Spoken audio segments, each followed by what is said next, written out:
შემოგვერთა გორის გიორგი ერისთავის სახელობის სახელმწიფო დრამატული თეატრის სამხატვრო ხელმძღვანელი რეჟისორი ნიკოლოზ ჰაინეშველიძე და ჩვენ საინტერესო თემაზე ვისაუბრეთ ფესტივალის სახელწოდებით როტონდა და თეატრის სამომავლო გეგმები, თუმცა დავიწყოთ ფესტივალით ნიკოლოზ დილამშვიდობისა, მადლობისთვის.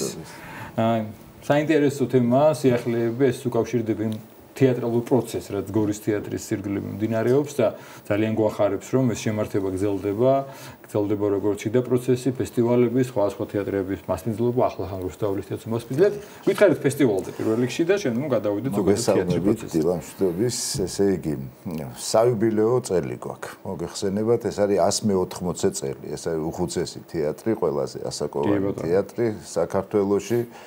და აი ესე 180 წელიწად საიუბილეო წელიწადთან დაკავშირებით გადავწყვიტეთ, რომ ფესტივალი აღგვედგინა ისევ გორში, მოგეხსენებათ, იყო იქ ფესტივალი წლების მანძილზე, ეს იყო კომედიის ფესტივალი, რომელიც ძალიან ისე დიდი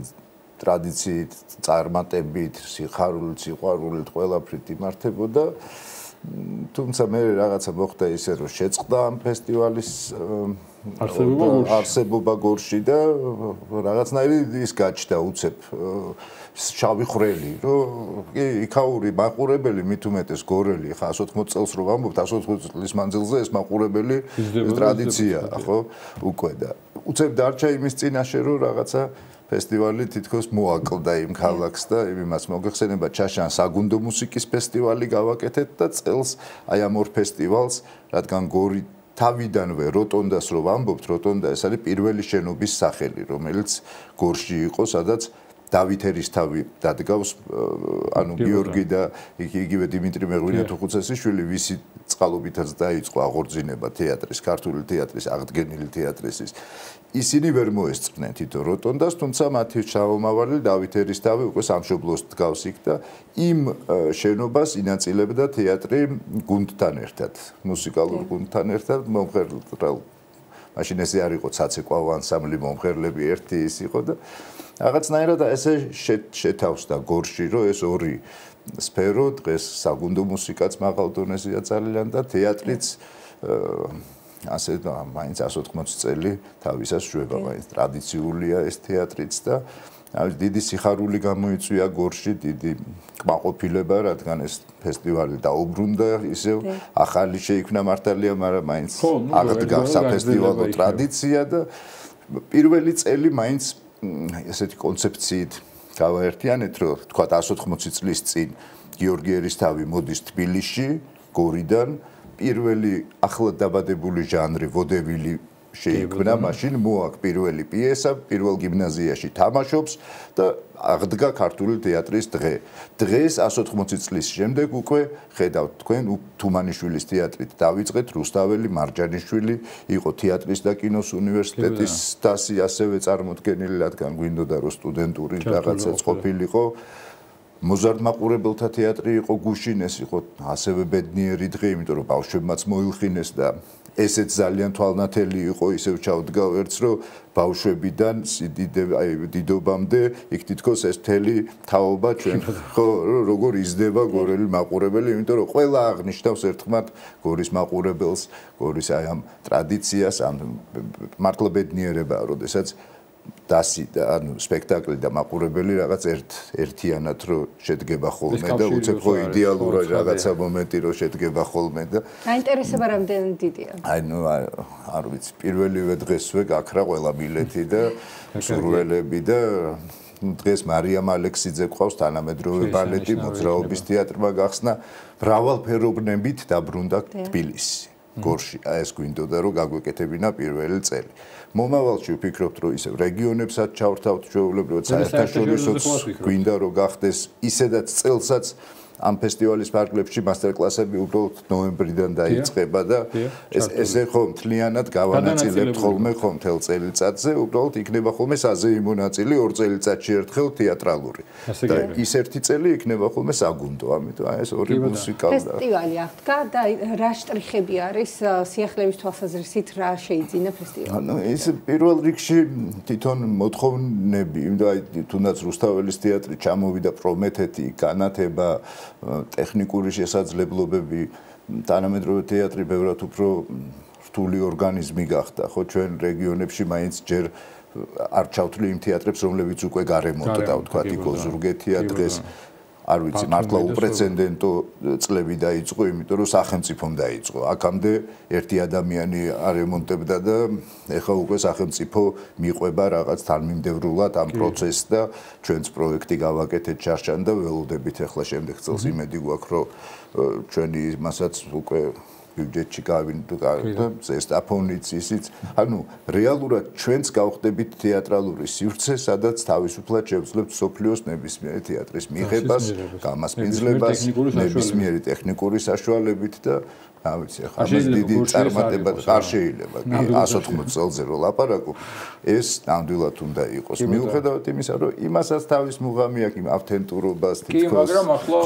ავთენტურობა იყო ტექნიკურად გამართული და მე ის შეუსრულოთ ვისაც ის უნდა და ვისაც ეს უნდა დასიან სპექტაკლები და ვერ იღებ იმიტომ რომ არ გაქვს საშუალება განათება გახმოვანება ხო რაღაცა რო გიჭერს ახლა რამდენად მნიშვნელოვანია ზოგადად თეატრების თანამშრომლობა ასეთ შემთხვევაში და რამდენად ზრდის ზოგადად მაყურებელს თეატრი როგორ აყალიბებს პიროვნებას ძალიან მით უმეტეს გორში რაღაცნაირად ისე მოხდა რომ ეს ორი სფეროა რომელიც კიდე შემორჩა ხო ისეც კულტურული ცოტა დეფიციტი ყველა რეგიონს ჰქონდა გორშიც მათ შორის ხო თეატრი ერთადერთი იყო რომელმაც შეინარჩუნა თავისი ასე რომ ვთქვათ კულტურული მეალმეობა თუ რა ქვია ამას რომ კიდე გაგქონდა გახსოვთ ის წლები ხო როცა ქურქებში ვისხედით პალტოებით იმით ამით კი ჩვენც პატარები სტუდენტები მაშინ ამ იმაში გავიზარდეთ დღეს ვსაუბრობთ განვითარებაზე დღეს გვაქვს წინსვლა როგორ მაყურებლის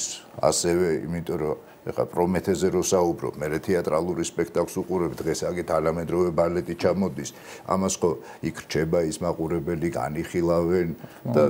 აი ცოცხლდება თეატრიც და ქალაქიც და აი ნიკა დამეთანხმება იმიტომ რომ იცის ეს ამბავი კარგად და ჩვენც ეხლა მეც ჩვენ თეატრიც შეიძლება დავდივართ რეგიონებში აი ცადად დამიწია განსხვავება მაყურებელი რომელსაც აქვს უწყვეტი ტრადიცია თეატრის და თეატრალური მაყურებელი ვიდრე ქალაქიან და სადაც არ არის თეატრი კულტურის სახლია. ცუც კი არ უძახი ყოველში ხო ბედნიერებამ აი მაყურებელი არ არის მხოლოდ რომელიც ძის ანუ სხვა რამე აი ურთიერთობაზე ამ შეფასებაზე. როცა ესეთი უძველესი თეატრია და უწყვეტია ეს ტრადიცია გაცილებით სხვა არის იქ თამაში და ამ შემთხვევაში გორი ამის პირველი თეატრი ამაზე საუბრობ და ძალიან სასწაულოა. ნიკა ნომინაციები თუ ფესტივალში თუ აქ არ არის პირველი მეორე გამოყოფა. ისე შევიკავეთ ჯერჯერობით თავი რადგან პირველი იყო ეს ერთი რაღაცა კონცეფციით გავერთიანდით თუ იდეაში გვინდა რომ რა თქმა უნდა ისევ გორს დავეყრდნოთ რადგან ესეთი ტრადიციული რაღაც არის აქ თეატრი გვინდა რომ ესეც მაღალ დონეზე იყოს კარგი ფონდით შევქნათ კარგი საპრიზო ისიც იყოს ჟურიც მოვიწვიოთ იქაც იყოს შერეული მით უმეტეს წელს თბილისმა გვილსონი ყავდათ ის იყო რატო არ უნდა გამოდიოდნენ რეგიონებშიც რატო არ უნდა შეგვეძლოს ამ დასების იმ ხალხისთვის ჩვენება იმიტომ რამდენი დაეტევა ხა თელი საქართველოს ვერ ჩამოვა და ვერ დაждდება რუსთაველის თეატრში არის ეს თეატრები არის ჯერჯერობით ამის საშუალება და არ ამგონია რომ ეს არ უნდა დავკარგოთ არავითარ შემთხვევაში მე ძალიან მოხარული ვარ რომ სამინისტრო ძალიან აი მაგრა გვერდში გვედგა ჩემი ყოფნის მანძილზე ის 3 წელი ქალბატონ თეატრთან ერთად ვითანამშრომლეთ საოცრად მერიაზე არ შემიძლია ვთქვა იმიტომ რომ მართლა მაგრა გვერდში გვიდგას ლადოს დამსახურებაც არის და ყველა იქ თანამშრომლის სხვათა შორის აი რაც ძალიან მაგარი გამოაჩინა ახლა ამ ფესტივალმა ორი სპონსორიც გამოგვიჩნდა. იქ ერთი ქალბატონი მოვიდა რაღაცა ინოვაციო, იქ მეორე სკოლა მოვიდა, რომელმაც რაღაცა გვინდა ფესტივალმა მაინც უკვე ქნა თავისი. იმიტომ ისიც მივიწყებას მიეცემა ხოლმე, რომ სახელმწიფო დაფინანსებაზეა იმათ არაფერი არ უჭირთ ხელფასს, როგორ ესეც ტრადიციაა. რომ ბიზნესი, მეწარმეობა, თეატრი, ჩვენ ხო მაყურებელი ხო ერთი ვართ. რეალურად. ნიკა არ გვინდა ისე გაგიშვოთ თერიდან რომ ფესტივალია თეატრს აკითხოთ ძალიან კარგია რასაც საუბრობთ რომ როგორც ადგილობრივი დასები ასევე ფიქრობ საერთაშორისო იყოს რა ხდება ჩვენ ვადენვე თვალყურს რომ აქტიურად პრემიერები მათ შორის რა ძალიან მახარებს ხშირია რომ თბილისიდან მიწვეული მსახიობები თამაშობენ და თქვენთან რა ხდება სერიალების კუთხით და გასტროლები ხო არ გეგმავთ კი, ყველაფერი იგეგმება. სპექტაკლებსაც ვაკეთებთ, ეხლა საახალწლო მოდის და იქაც ვეჭიდებით უფრო ისეთ დიდ ზღაპარს, უფრო ისეთ თავისი კოსტუმირებით, უფრო მეტი იხბებით, ხო, მზეთუნახავი და ურჩხული და ლამაზმანი გვინდა გავაკეთოთ. ვაჟაბშაველას ვაკეთებ მე პირადად, ისევ და ისევ. შაშან მაგალითად რეიტინგებს რო აკეთებს ხოლმე თეატრის ის ლაშად და ჩვენ მაგალითად პრემიერები გქონდა ყველაზე მეტი, იმიტომ რომ სტუდენტებს და ახალგაზრდებს დაუთმე. ხო, ეხლაც ამას ვცდილობ, რომ ეხლა მაგალითად საპრემიერო 12-ში დახურვა მანა კვირკველია სპექტაკლით გვექნება. ეს არის ქალბატონი, რომელიც თეატრის და კინოს უნივერსიტეტში ასწავლის პედაგოგია, რეჟისორია. მათთან ერთად სტუდენტებიც, აი სულ ვცდილობ, რომ რომელ თემატიკას უფრო მეტად ყავს მაყურებელი, ესეც ვთქვათ. იცით ის მითიც რომ რაღაცა კომედიას მაყურებელი ყავს და სიცილი უნდა მაყურებელს კარგი იყოს, ხარისხიანი იყოს და ნამდვილად ყველაფერს ემოდის. და ხანდახან კიდე ის ცოტა მაყურებელიც საკმარისია იმ ხარისხისთვის, რა ხარისხიც დიდი მადლობა მოგზაურობისთვის და წარმატებებს. თქვენ მადლობა. მადლობა ნიკა, წარმატებებს თქვენთვის და ადვარდ ყოველთვის ვისაუბროთ ყოველ სიახლეზე რაც გიქნებათ. შევახსენოთ მაყურებელს გორის გიორგი ერისთავის სახელობის სახელმწიფო დრამატული თეატრის სამხატვრო ხელმძღვანელი რეჟისორი ნიკოლოზ აინეშვილიძე იყო ჩვენი სტუმარი ფესტივალზე ვისაუბრობთ, რომელიც მიმდინარეობს გორში, ზოგადად გორის თეატრის სიახლეებზე და წარმატებებზე.